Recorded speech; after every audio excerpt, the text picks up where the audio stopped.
Hello, my fellow courtroom companions. In today's video, I'm going to share with you a 3-step process that I developed for communication boundaries, setting healthy communication boundaries.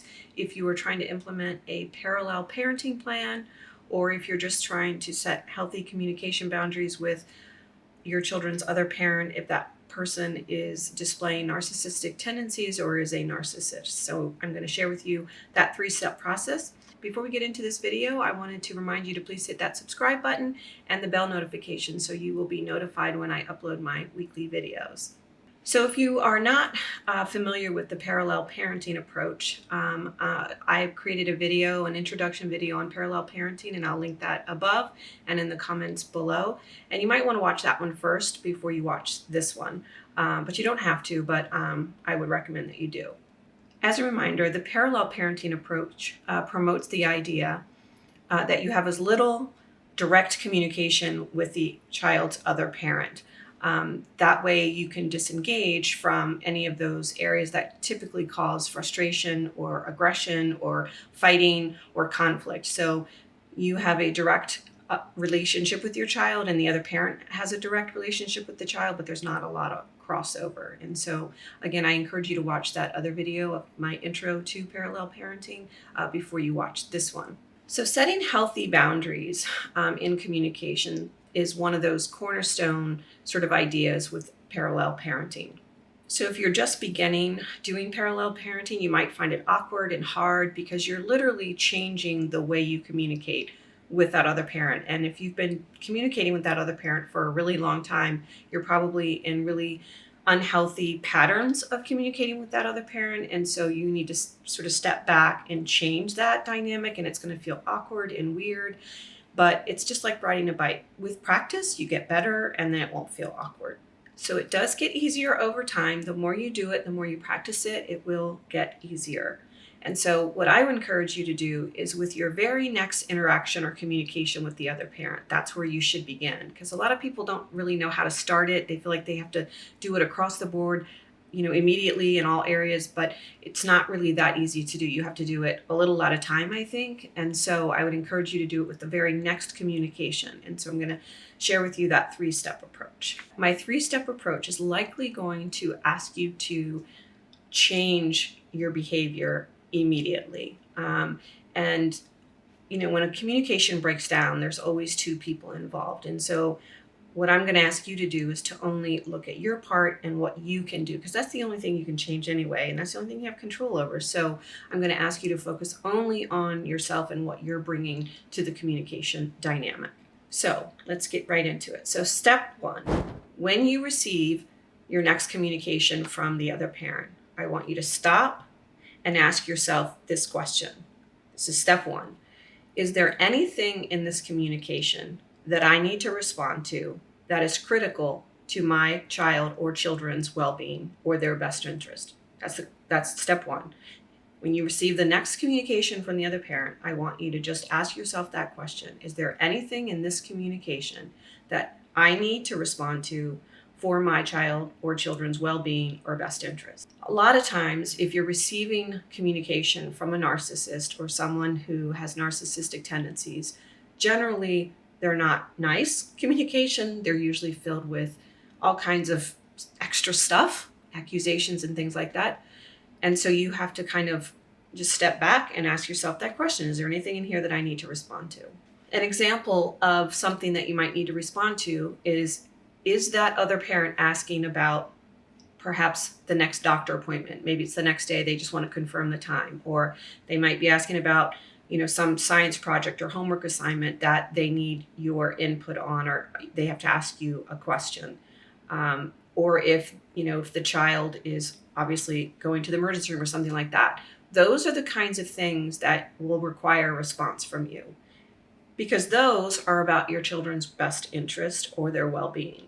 So if that communication that you received includes any of that other stuff, lies, misrepresentations, trying to rewrite history, lying, any of that stuff, all that extra junk, I want you to ignore it. And I know that might seem really hard. You might feel like you need to defend yourself or you need to fix something. But here's the thing.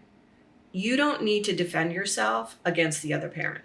If that other parent wants to take you to court for something, defend yourself in court. You don't need to defend yourself to the other parent. That just keeps the two of you embroiled in conflict.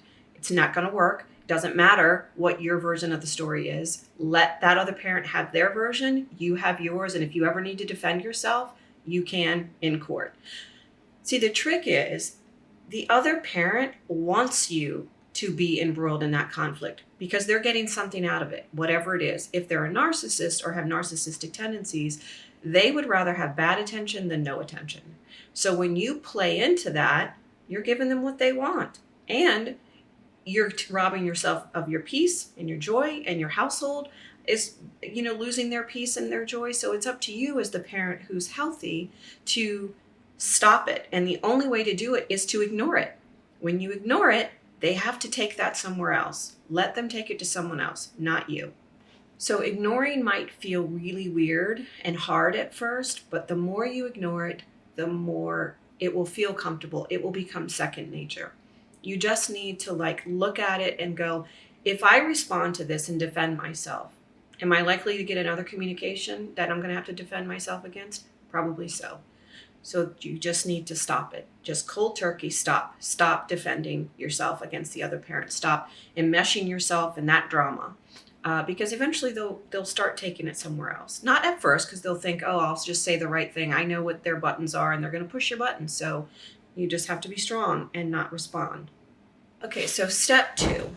After you've decided that, yes, there is something in that communication that is in my child's best interest that I respond to, I want you to wait an hour before you respond. And during that hour, I want you to craft some kind of response. If they're asking you a question, you simply answer the question. You might be tempted to kind of do your old pattern. If you get a text or something and, they ask you a question that you've already answered 6 times. Don't say, I already answered that question already. Just answer the question, because they want you to say the extra stuff so they can respond to the extra stuff that you say. So you just have to, craft a response, but I don't want you to send it right away. If you have a family friend or family member or a friend that you can have look at that response, I want you to do that. I did that in my own situation, and I would send all of my responses to some family member or some friend that I trusted, and they would look at it to make sure all emotion and feeling was out of that response. You literally do not want to let the other parent see any of your feelings or be able to detect whether you're upset or whether you're angry. You want them to see or feel none of that. Step 3 is, before you hit send, I want you to read it aloud to yourself 3 times and make sure that it is void of any feeling or any emotion. You are simply just answering the question. And then once you read it aloud, you've had another family member or a friend read it, then it's okay to hit send. So that's step 3. So step 1, again, ask yourself the question whether or not that communication from the other parent requires a response from you because it's in your child's best interest that you respond. Step 2 is to wait an hour before you respond, and in that hour, I want you to craft a non-emotional response. And step 3 is to read it aloud 3 times before you hit send, and preferably have somebody else that you trust read it as well. So when you read it aloud 3 times, it might require some revision, and that's okay. You'll get better at this over time. The more you get used to responding this way, it'll get really, really easy to do. It literally will become like second nature, because what you'll realize is when you don't respond and you don't get embroiled in the conflict, the joy comes back into your life. You have peace back into your life, because if you're like me, when you were embroiled in the conflict with the other parent, I would mull it over all the time. Sometimes I had a hard time falling asleep because I would think about the communication breakdown and things like that. And so I began to realize that I didn't have those issues anymore when I only responded to what I absolutely needed to for my child's best interest. And I'll tell you that once I started adopting this process, what I realized is that the other parent's communication got shorter and shorter because they weren't receiving the response from me that they typically would. So they didn't get what they were after. And so I started to receive less and less communication, and the communication that I did receive was much shorter because I was no longer embroiled in the conflict, and it just kind of died off. It does happen from time to time still, but I still use this same method when I'm communicating. I only respond to what I absolutely have to respond to, and when I do, I keep it about the children. That's it. So you are the one that has to give yourself the peace. You are the only one that can give that to you. The other parent can attempt as many times as they want to embroil you in the conflict, but you choose to go in it or stay out of it. You have that control over your own life. And once you do that, you will realize that the conflict does dissipate. So in summary, if you can adopt this communication style, you and your children will be much better off because the conflict will die out for the most part. And I'm not saying it's going to go away entirely, but it certainly will dissipate to a really great degree because you are not involving yourself in it. You have to come to the point where you realize your ex-partner's opinion of you is not your business. Doesn't matter. You're not together anymore. It doesn't matter what they think of you.